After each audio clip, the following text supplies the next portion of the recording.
আকাশ, তোর সাথে এই মেয়েটাকে আর ওকে কেন এই বাড়িতে নিয়ে এসেছিস? মা, আমি ওকে বিয়ে করেছি। ওর নাম নীলা, তোমার বৌমা। কি বলছিস কি? এই কালো কুৎসিত মেয়েটাকে তুই বিয়ে করেছিস? ছি ছি আকাশ, তুই এটা কি করলি? এ তো আমার সংসারটা ভেঙে তছনছ করে দেবে। ওর রূপের মতোই সবাইকে পুড়িয়ে কালো করে দেবে। মা, আমি ওকে ভালোবেসে বিয়ে করেছি, তাই ওর সম্পর্কে খারাপ কথা বলা বন্ধ করো। আজ থেকে নীলা এ বাড়ির বউ আর তোমার বৌমা, এটাই সত্যি। চলো নীলা, ঘরে চলো।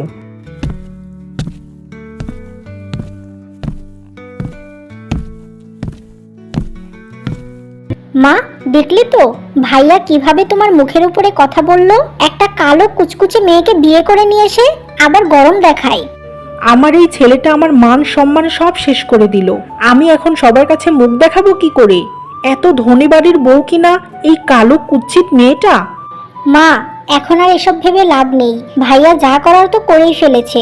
এবার ঘরে গিয়ে বিশ্রাম নাও, এসব নিয়ে চিন্তা করো না।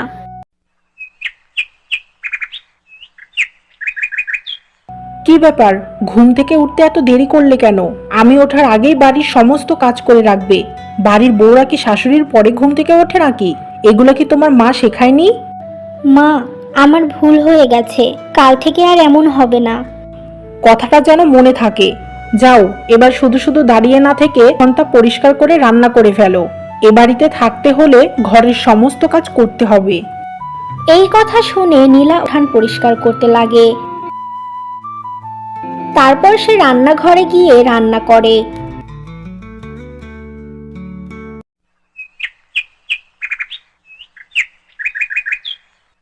ছি, এটা কি রান্না করেছো?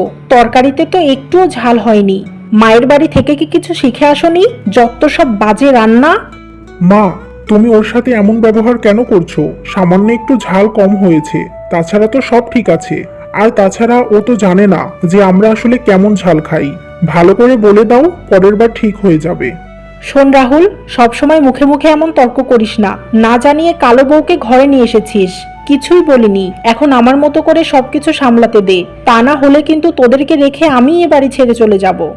না না মা, আপনি এমন কথা বলবেন না। আমাকে আপনি যেভাবে ইচ্ছা শাসন করুন, আমার কোনো সমস্যা নেই। আর আপনার ছেলেও আর কিছু বলবে না। ঠিক আছে, তোমার আর দরদ দেখাতে হবে না। এবার যাও, পিঙ্কিকে গিয়ে খাবার দিয়ে আসো। ঠিক আছে মা, আপনারা খাবার খাওয়া শেষ করুন, আমি এখনই দিয়ে আসছি। এভাবেই রহিমা বেগম সব সময় নীলাকে অপমান করত, এমনকি মাঝে মাঝে খাবারও দিত না। এত কিছু করার পরেও নীলা আকাশকে কখনো কিছু বলতো না। এমনভাবেই বেশ কিছুদিন কেটে যায়। এরপর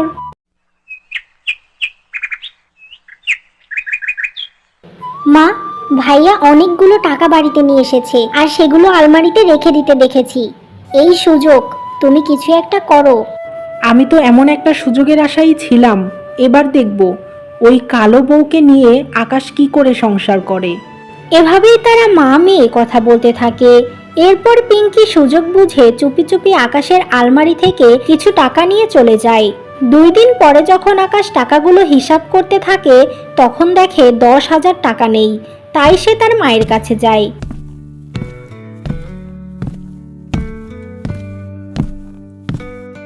মা, আমার 10,000 টাকা হারিয়ে গেছে। এ বাড়িতে কি কেউ এসেছিল? টাকা গেল কোথায়? আমি তো কিছুই বুঝতে পারছি না। আমার কথা তো তুই বিশ্বাসই করবি না, তারপরেও বলতে হবে। শোন, নীলার মা বাবা তো অনেক গরিব, নুন আনতে পান্তা ফুরায়। আমার মনে হয় নীলা টাকাগুলো সরিয়েছে, আর কালকে যখন ওর বাবা এসেছিল তাকে দিয়েছে। তুমি এটা কি বলছো? নীলা এটা কিছুতেই করতে পারে না। ও অনেক ভালো মেয়ে। বাবা রাহুল, মাকে তুই কি করে এতটা দূরে সরিয়ে দিলি? আমি কি চাইবো যে তোর সংসারটা ভেঙে যাক? তুই আমার একমাত্র ছেলে বাবা। আমি সব সময় চাই তোর ভালো হোক। আমি রান্নাঘরে যেতে গিয়ে দেখি নীলা আলমারি খুলেছে। তুই ওকে মন থেকে ভালোবেসে বিয়ে করেছিস, কিন্তু নীলা হয়তো শুধু টাকার জন্য তোকে বিয়ে করেছে। ওকে গিয়ে জিজ্ঞেস কর, দেখবি সব বলবে। আমাকে একটিবার বিশ্বাস কর বাবা। রহিমা বেগম নানা রকম ভাবে আকাশকে বোঝায়। শোনো, আমার মা আর যাই করুক, এত বড় মিথ্যা কথা বলবে না। আর তুমি ছাড়া তো এই টাকার বিষয়ে কেউ জানেও না। নিশ্চয়ই তুমি তোমার বাবাকে টাকা দিয়েছো। যাও, এখনই আমার টাকাগুলো ফিরিয়ে নিয়ে আসো, না হলে তোমার সাথে আমি আর সংসার করব না। এসব তুমি কি বলছো? আমার প্রতি কি তোমার একটুও বিশ্বাস নেই? আমরা গরিব হতে পারি, কিন্তু চোর নই। আমাকে এভাবে ভুল বুঝো না। আকাশ নীলার কোনো কথা না শুনে নীলাকে তার বাবার বাড়ি পাঠিয়ে দেয়।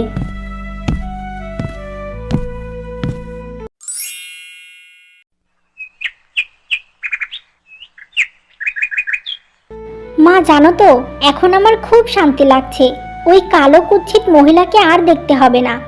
হ্যাঁ, ঠিক বলেছিস। কত কষ্ট করে আকাশকে বুঝিয়ে বাড়ি ছাড়া করেছি। আমি এবার আকাশকে বলবো ওকে যেন ডিভোর্স দিয়ে দেয়, তাহলেই আমার শান্তি। হ্যাঁ মা, তোমার যা মনে হয় তুমি তাই করো। আর মা, আমি ওই 10,000 টাকা দিয়ে অনেক অনেক শপিং করব। আমার যে কি খুশি লাগছে। এভাবে তারা কথা বলছিল, আর আড়াল থেকে তাদের সব কথা আকাশ শুনে ফেলে। মা, তুমি আমার সাথে এটা করতে পারলে? তোমাকে বিশ্বাস করে আমি আমার ভালোবাসার মানুষকে ভুল বুঝলাম। কখনো ভাবিনি যে আমার মা আমাকে ভুল পথে নিয়ে যাবে। আমি নীলার কাছে গিয়ে ক্ষমা চাইবো, আর ওকে নিয়ে শহরে গিয়ে থাকবো। কখনো আর এ বাড়িতে আসবো না। তোমরা দুজনে সুখে থাকো।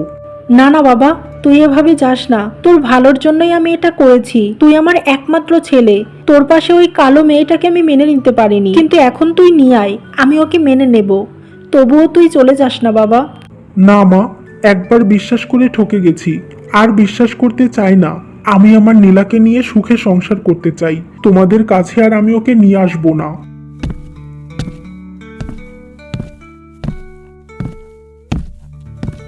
এই বলে আকাশ নীলার কাছে গিয়ে ক্ষমা চায়, আর নীলা আকাশকে ক্ষমা করে দেয়। এরপর তারা দুজনে শহরে গিয়ে সুখে সংসার করতে থাকে।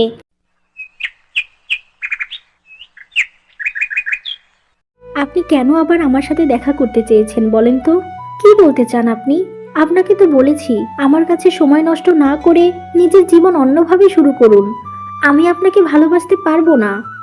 কেন ভালোবাসতে পারবে না? আমার মধ্যে কি কমতি আছে? তুমি কি চাও? কেমন ছেলে চাও? ভালোবাসা তো কোনো অপরাধ নয়, তাহলে কেন তোমার এত অজুহাত? তুমি কি আমাকে একটু ভালোবাসতে পারোনি? তোমার মনে কি আমি একটু জায়গা পাবো না?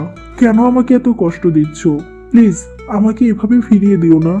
আমি কথা দিচ্ছি তোমাকে ডিস্টার্ব করব না। শুধু আমাকে একটু ভালোবাসো। সময় হলে তোমাকে আমি বিয়ে করব। এভাবেই রাহুল রিমিকে নানা রকম ভাবে বোঝাতে থাকে, আর রিমি তাকে বলে সেও রাহুলকে ভালোবাসে। এভাবেই রিমি আর রাহুলের ভালোবাসা শুরু হয়, আর এরপর থেকে তারা মাঝে মাঝে দেখা করত, গল্প করত। এমন ভাবেই দিন কাটতে থাকে।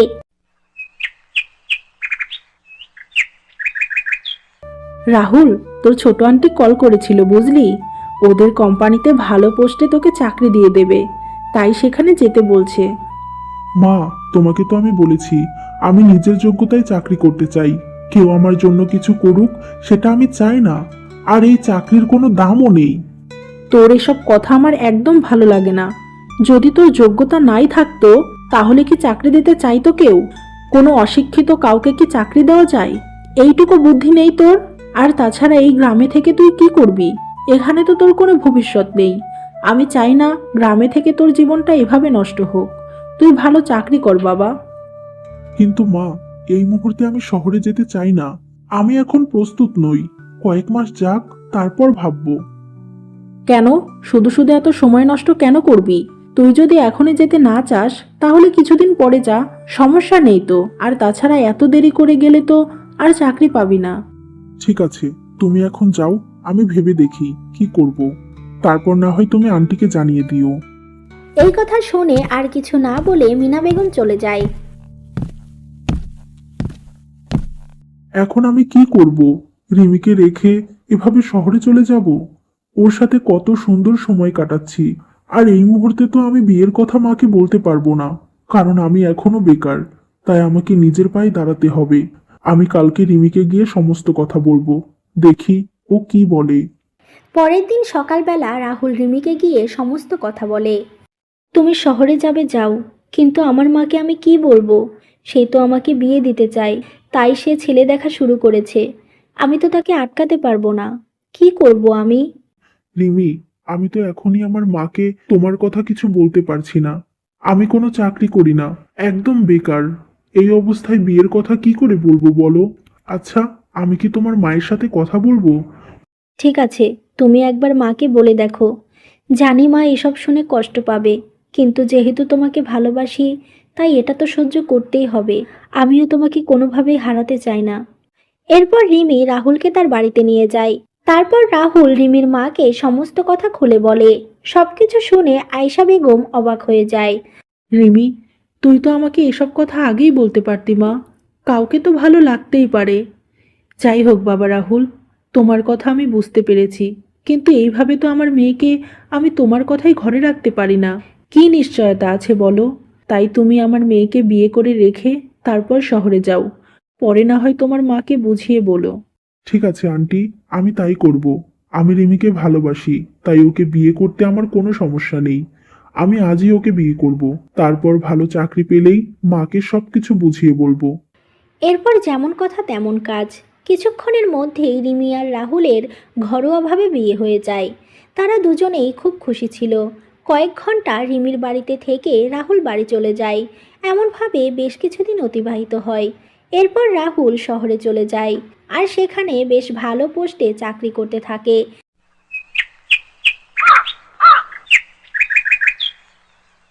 হাই রাহুল, কেমন আছো? তুমি কালকে অফিসে এলে না কেন? কোনো কি সমস্যা হয়েছিল? হ্যাঁ নীলা, আমি ঠিক আছি। আসলে আন্টির শরীরটা ভালো ছিল না, তাই তাকে ডাক্তারের কাছে নিয়ে গিয়েছিলাম।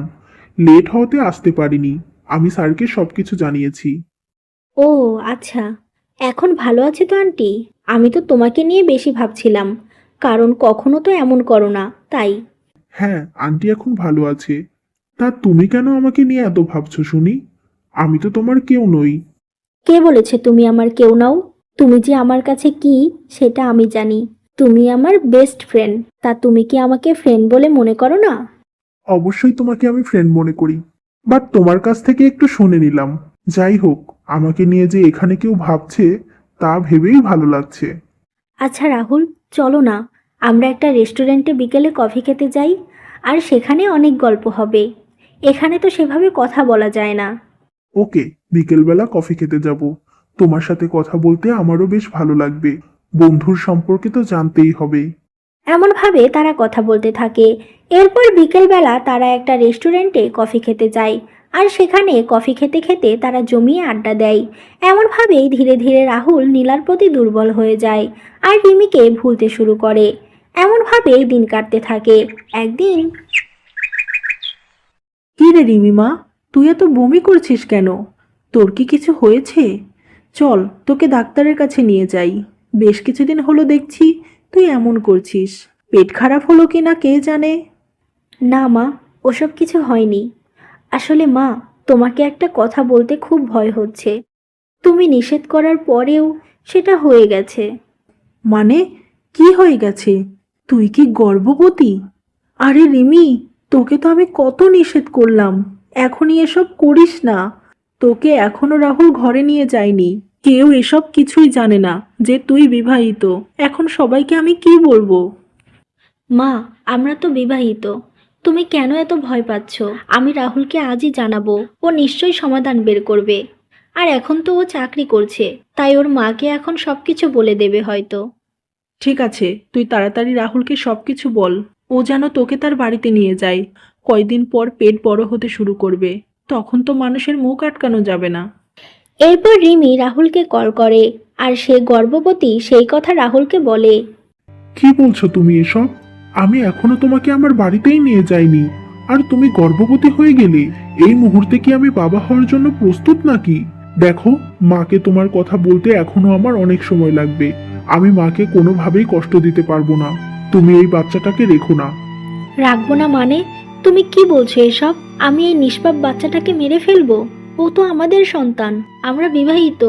এটা হতেই পারে। আর তুমিই তো বলেছিলে চাকরি পাওয়ার পর তোমার মাকে বলবে। এখন কেন এসব বলছো? দেখো, জীবনটা এত সহজ না, বুঝলে? বাস্তবতা অনেক কঠিন। এভাবে জীবনের সিদ্ধান্ত নেওয়া যায় না। আমি এই মুহূর্তে কোনো কিছুর জন্যই প্রস্তুত নই। আমি ক্যারিয়ার নিয়ে ভাবছি। তুমি ওই বাচ্চাটাকে অ্যাবর্শন করো, না হলে তোমারই বেশি প্রবলেম হবে। আমি এখন রাখছি, ব্যস্ত আছি এখন। এই বলে রাহুল কল কেটে দেয় আর রিমি অনেক কান্না করতে থাকে। মা, আমি ভুল মানুষকে ভালোবেসেছি। ও এখন বলছে বাচ্চাটাকে মেরে ফেলতে। কি করে এসব বলতে পারলো রাহুল? আমি কি করব এখন? এই নিষ্পাপ বাচ্চাটাকে আমি মেরে ফেলতে পারবো না। তোকে অনেক করে নিষেধ করেছিলাম ওই ছেলেটাকে এত বিশ্বাস করিস না, কিন্তু তারপরেও এত বড় ভুল করে ফেললি। কিন্তু এই বাচ্চাটাকে রাখলে তো তোকে সবাই কলঙ্কিনী বলবে, হয়তো এই গ্রামে আর আমাদের থাকাই হবে না। যাই হয়ে যাক মা, আমি এই বাচ্চাটাকে মারতে পারবো না। রাহুল বেঈমান হতে পারে, ওর ভালোবাসা মিথ্যা হতে পারে, কিন্তু আমার ভালোবাসা সত্যি ছিল। আমার সন্তানকে আমি এই পৃথিবীতে আনবো, তাতে যদি আমার কলঙ্কিনী হতে হয় সেটাও হব। তুই যখন সিদ্ধান্ত নিয়েছিস, মা হয়ে আমি তোর পাশে থাকব। কিন্তু মা, তুই আর ঘরের বাইরে বের হোস না। বাচ্চা হওয়া পর্যন্ত ঘরের মধ্যেই থাক। বাচ্চা হয়ে গেলে সবাইকে বলবো দত্তক নিয়ে এসেছি আমরা। এইভাবে আয়েশা বেগম তার মেয়েকে বোঝাতে থাকে, আর রিমি তার মায়ের কথায় সবসময় ঘরবন্দি হয়ে থাকে। কিন্তু কিছুদিনের মধ্যেই এই খবর গ্রামে ছড়িয়ে যায়, আর রিমিকে নিয়ে সবাই খারাপ কথা বলতে থাকে। ওই রিমিকে কত ভালো মেয়ে মনে করেছিলাম, সবাই তার প্রশংসা করত। কিন্তু আজ শুনছি সে নাকি গর্ভবতী। বিয়ে না হতেই কার সন্তান পেটে নিল ওই মেয়ে? ছি ছি ছি, এমন ঘটনা আগে কখনো এই গ্রামে ঘটেনি। ঠিক বলেছ, ওই মেয়ে তো কলঙ্কিনী। ওকে এই গ্রাম থেকে বের করে দেওয়া উচিত। ওই নষ্ট মেয়েকে দেখে তো অন্য মেয়েরা খারাপ হবে। এমনভাবে রিমিকে নিয়ে সবাই খারাপ কথা বলতে থাকে। অন্যদিকে রাহুল রিমির আর কোনো খোঁজ খবর নেয় না। সে রিমিকে ভুলে গিয়ে শহরের সুন্দরী মেয়ে নীলাকে বিয়ে করে, আর তাকে নিয়ে সুখে সংসার করতে থাকে। বেশ কয়েক মাস সংসার করার পর নীলা অন্য একটা ছেলের সাথে পালিয়ে যায়। ছি, কি ধরনের মেয়েকে আমি বিয়ে করেছিলাম! এই মেয়ের জন্য আমি আমার সত্যিকারের ভালোবাসার মানুষকে ভুল বুঝেছি। ওর সাথে আর আমার সন্তানের সাথে বেইমানি করেছি। এটা করা আমার উচিত হয়নি। কারো ক্ষতি করে কেউ ভালো থাকতে পারে না। না জানি রিমি এখন কেমন আছে। আমি কি করে এখন রিমির সাথে যোগাযোগ করব? ও কি আমাকে ক্ষমা করবে? এইভাবে রাহুল নিজের ভুল বুঝতে পারে, আর সে অনুতপ্ত হয়। অন্যদিকে রিমি একটা কন্যা সন্তান জন্ম দেয়, আর সেই মেয়েকে জন্ম দেওয়ার সময় রিমি মারা যায়। এমন সময় সেখানে রাহুল আসে, আর রিমিকে দেখে সে অনেক ভেঙে পড়ে। একদম আমার বান্ধবীর কাছে আসবেন না, বেঈমান কোথাকার! আমার বান্ধবীকে আপনি কলঙ্কিনী বানিয়েছেন। ও তো আপনাকে ভালোবাসতে চায়নি, কত জোর করে রাজি করিয়েছেন, আর আজ আপনার জন্যই আমার বান্ধবী শেষ হয়ে গেল। এই নিষ্পাপ সন্তান মা হারা হয়ে গেল। আমি ভুল করেছি। একবার আমাকে ক্ষমা চাওয়ার সুযোগ দিলে না রিমি? এভাবে আমাকে রেখে চলে গেলে এবার আমি কি করব? এই ছেলেকে পিটিয়ে মেরে ফেলা উচিত। এমন ফুলের মতো মেয়েকে গ্রামের সবার কাছে নষ্ট বানিয়েছে, আমাদের ভুল বুঝতে বাধ্য করেছে। ওকে সবাই মারো। না, ওকে এভাবে শাস্তি দিলে হবে না। আমি ওকে পুলিশে দেব, আইন ওকে শাস্তি দেবে। আর রিমি যে কলঙ্কিনী নয় তার প্রমাণ এই মেয়েটা। ওর ডিএনএ টেস্ট করলে সবকিছু বের হবে। হ্যাঁ, আমাকে শাস্তি দাও। আমি আর এই জীবন রেখে কি করব? বেঈমানের শাস্তি তো আমার পাওয়াই উচিত। আমি সবকিছুর জন্য প্রস্তুত। তোমাকে আমার মেয়ে দিয়ে কিছু প্রমাণ করতে হবে না। আমি নিজেই পুলিশকে সবকিছু বলবো। এরপর রাহুল নিজে পুলিশের কাছে গিয়ে সমস্ত কিছু স্বীকার করে, আর তার কৃতকর্মের শাস্তি দেওয়া হয়। অন্যদিকে আয়েশা বেগম নিজের মেয়েকে হারিয়ে রিমির মেয়েকে নিয়ে জীবন পার করতে থাকে।